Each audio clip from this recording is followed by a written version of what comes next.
Welcome to Pashua's Moment with Pastor Charles Kiyaga.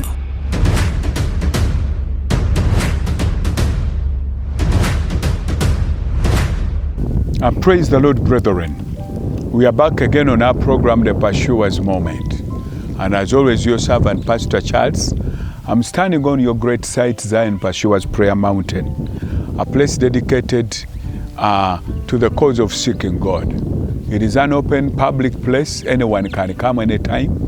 Whoever wants to have time alone with their Creator, so that you meditate, so that you hear, so that you get guided by Him. You are free to come here anytime, 24/7. The place is open. And we are trying to make character study of the men that walked ahead of us and walked with God, what their experience was and how that speaks to us in our day. Okay? So that we can rise up and say, let me be a God seeker. Let me be a pursuer. So that my life will also be like one of those men. Yesterday, we looked at the story of Isaac in Genesis chapter 26, verses 9. Now let us read verses 10.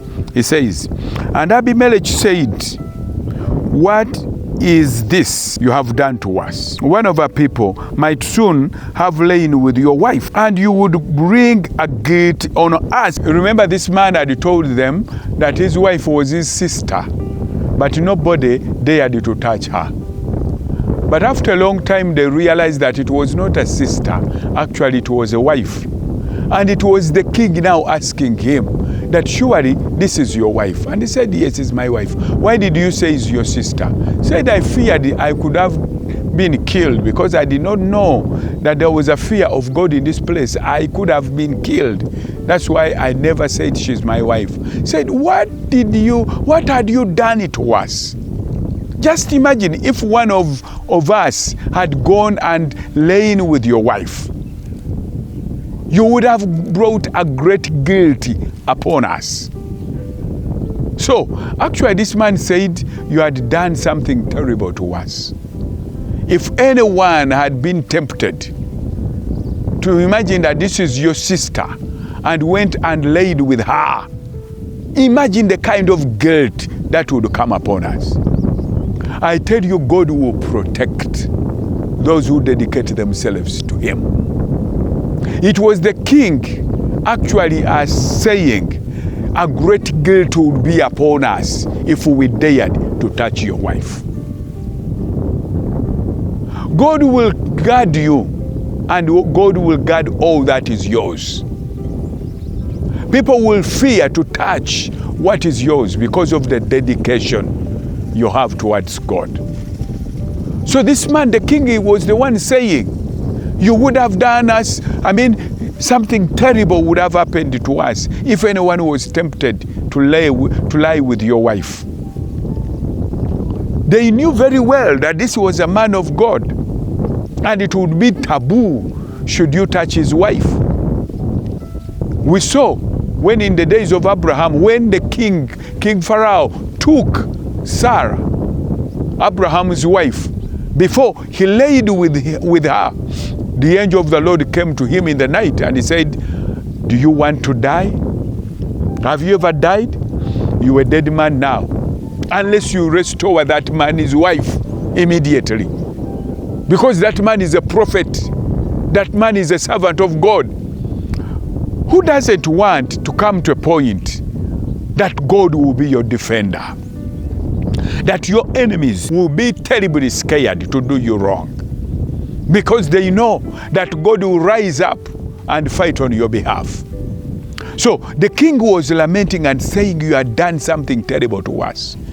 Assuming anyone took a risk and laid with your wife, what kind of guilt will have come upon us? I tell you, those people who hurt you when you dedicate yourself to God will be harshly judged. This was what the king was saying, would have been harshly judged if any one of us had been tempted to lay with your wife. And then verses 11, and Abimelech charged all his people, saying, he who touches this man or his wife shall surely be put to death. This was a king defending a foreigner and saying, don't dare And whoever will dare to touch that man, whoever will dare to touch his wife will be put to death. The king would suffer getting his own people die in defense of a man of God. A man who bears the symbol of God, the emblem of God. Why don't we desire that?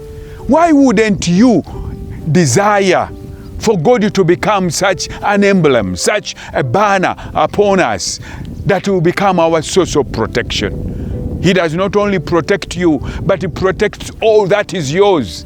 It was the king giving a decree and saying, whoever will touch that man or touch his wife will surely be put to death. That is the inheritance. That is the promise of God. That is God's vindication towards those that have dedicated their lives to him. And they are counted among the God seekers. And I would want to be one of them. I wish you also desire that to happen to you, that God becomes your defender. God bless you. Begin from there tomorrow.